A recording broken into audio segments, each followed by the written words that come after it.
आज की कहानी है कौवा और सांप। एक दिन एक कौवा घोंसला बनाने के लिए उपयुक्त जगह की तलाश में था। कौवे को जंगल में घोंसला बनाने की जगह मिल गई। कौवा तिनका तिनका इकट्ठा करके घोंसला बनाता था। एक दिन कौवे ने उसके घोंसले में अंडा दे दिया। कौवे के घोंसले वाले पेड़ के नीचे एक सांप का घोंसला था। सांप ने कौवे को अंडे देते हुए देख लिया। सांप को कौवे के अंडे का लालच था। एक दिन कौवा भोजन की तलाश में निकला। तभी सांप अपने घोंसले से बाहर निकला और कौवे के घोंसले की ओर चला गया। वह कौवे के घोंसले के सामने गया और एक एक करके अंडे खाने लगा।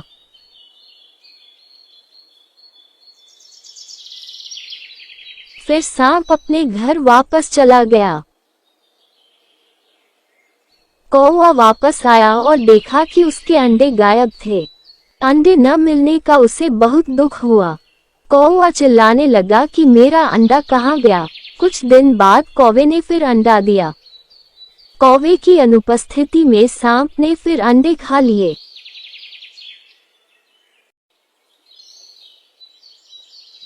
कौवा वापस आया और देखा कि उसका अंडा गायब है।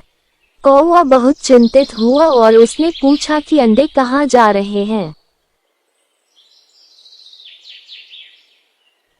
कुछ दिनों के बाद कौवे ने फिर से अंडे दिए, लेकिन इस बार वह भोजन की तलाश के बहाने पास के पेड़ में छिप गया।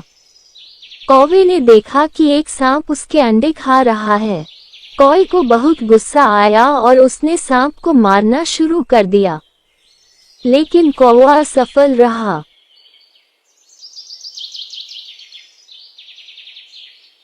कौवा उदास होकर उड़ने लगा और सोचने लगा कि इस सांप की पकड़ से कैसे बचूं। कौवे ने एक महल देखा और उसकी ओर उड़ गया। वहां रानी अपनी सहेलियों के साथ स्नान कर रही थी। रानी के आभूषण बगल में थे। उस आभूषण को देखकर कौवे के मन में एक विचार आया। कौवा गहनों के पास गया और मोतियों का हार लेकर उड़ गया।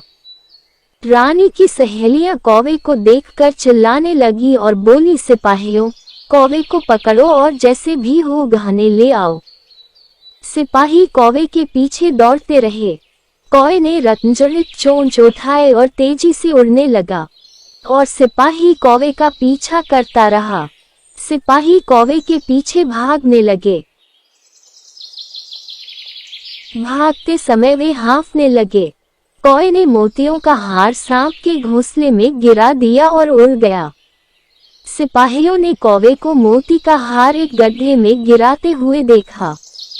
वे उस स्थान पर गए और हार ढूंढने लगे। तभी उस बिल से सांप बाहर आ गया।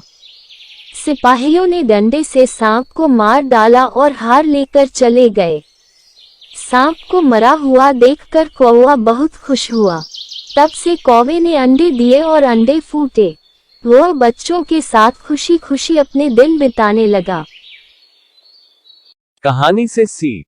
हमें इस कहानी से यह सीख मिलती है कि कभी भी निर्बल का फायदा नहीं उठाना चाहिए। साथ ही मुसीबत में समझदारी से काम लेना चाहिए। लाइक, कमेंट और सब्सक्राइब करना न भूलें।